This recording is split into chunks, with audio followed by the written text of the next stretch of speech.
ദൈവനാമത്തിന് മഹത്വം ഉണ്ടാകട്ടെ. നാഷണൽ അപ്പോസ്തോലിക് മീഡിയയുടെ വചനധ്യാനത്തിലേക്ക് ക്രിസ്തുവേശുവിൻ്റെ ധന്യനാമത്തിൽ ഏവർക്കും സ്നേഹവന്ദനം.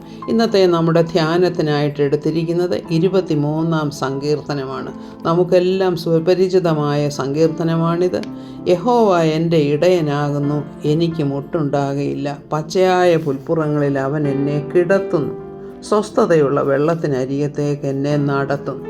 അതായത് എല്ലാ ഭൗതിക നന്മകൾക്കും ആവശ്യങ്ങൾക്കും മതിയായ ഒരു ദൈവമാണ് എൻ്റെ ദൈവമായ യഹോവ. അവൻ എൻ്റെ ഇടയനാകുന്നു. ഞാൻ എങ്ങനെ എൻ്റെ ആടുകളെ പരിപാലിക്കുന്നുവോ, ഞാൻ എൻ്റെ ആടുകളെ എങ്ങനെ പുൽപ്പുറങ്ങളിലേക്ക് നയിക്കുന്നുവോ, എങ്ങനെ സ്വസ്ഥതയുള്ള നല്ല വെള്ളത്തിനരികത്തേക്ക് എൻ്റെ ആടുകളെ കൊണ്ടുപോകുന്നുവോ, അതുപോലെ തന്നെ അതിനേക്കാൾ ശ്രേഷ്ഠമായ വിധത്തിൽ എന്നെ പരിപാലിക്കുന്ന എൻ്റെ ദൈവമാണ് എൻ്റെ ഇടയൻ എന്നാണ് ദാവീദ് ഡിക്ലെയർ ചെയ്ത് പറയുന്നത്. പിന്നെ എന്താണ് പറയുന്നത്? എൻ്റെ പ്രാണനെ അവൻ തണുപ്പിക്കുന്നു. അതായത് എൻ്റെ പ്രാണൻ അവൻ ആശ്വാസമാണ്. തിരുനാമം നിമിത്തം എന്നെ നീതിപാതകളിൽ നടത്തുന്നു. എനിക്ക് അർഹതയില്ലാത്ത വഴികളിൽ കൂടെ, നന്മയുടെ വഴികളിൽ കൂടെ, നീതിയുടെ വഴികളിൽ കൂടെ അവൻ എന്നെ നടത്തുന്നു. ഇനി ആടുകളെ കൊണ്ടുപോകുമ്പോൾ പല തരത്തിലുള്ള ഭൂപ്രദേശമാണ്. കാടുകളുണ്ട്, ചതുപ്പ് നിലങ്ങളുണ്ട്, ഒരുപക്ഷെ പാറയിടുക്കുകളുണ്ട്, താഴ്വരകളുണ്ട്. ഇതൊക്കെ ഉണ്ടെങ്കിലും താഴ്വരയിൽ കൂടി നടന്നാലും ഒരനർത്ഥവും ഭയപ്പെടേണ്ടതില്ല ആടുകൾക്ക്. കാരണം ആടുകൾക്ക് തങ്ങളുടെ ഇടയൻ കൂടെയുണ്ട്. ആ ഇടയൻ അറിയാം ആടുകൾക്ക് എങ്ങനെ സുരക്ഷിതത്വം നൽകണമെന്നുള്ളത്. ആവശ്യമുള്ളപ്പോൾ വേണ്ടതായ ആഹാരം കൊടുക്കുന്നു. തെറ്റിപ്പോകുന്ന ആടുകളെ തൻ്റെ വടി കൊണ്ട് ആ കൂട്ടത്തിലേക്ക് തിരിച്ചു കൊണ്ടുവരുന്നു.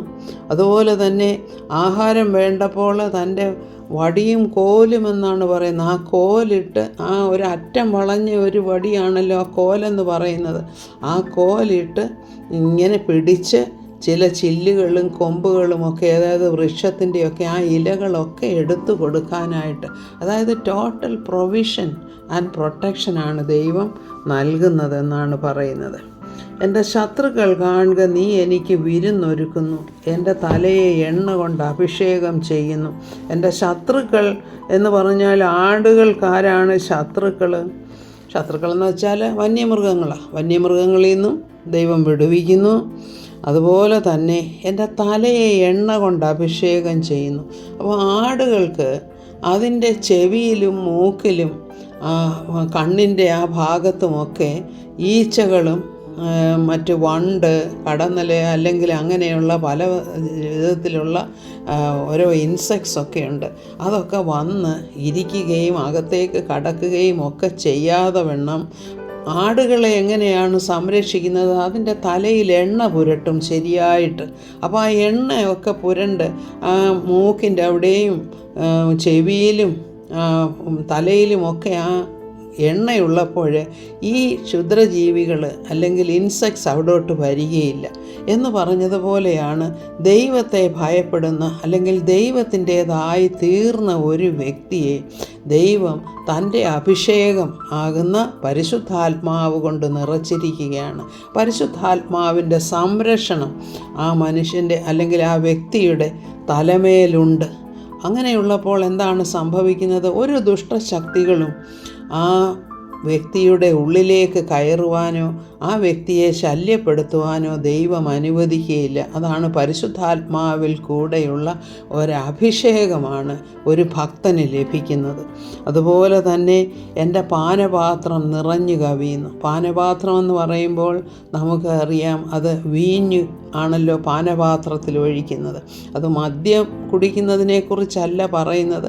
അവിടുത്തെ ഒരു സാധാരണ ഡ്രിങ്കാണ് മുന്തിരിച്ചാറ് അല്ലെങ്കിൽ വീഞ്ഞെന്ന് പറയുന്നത്. അപ്പോൾ ആ വീഞ്ഞ് ഹൃദയത്തെ സന്തോഷിപ്പിക്കുന്നു എന്ന് വചനം പറയുന്നുണ്ട്.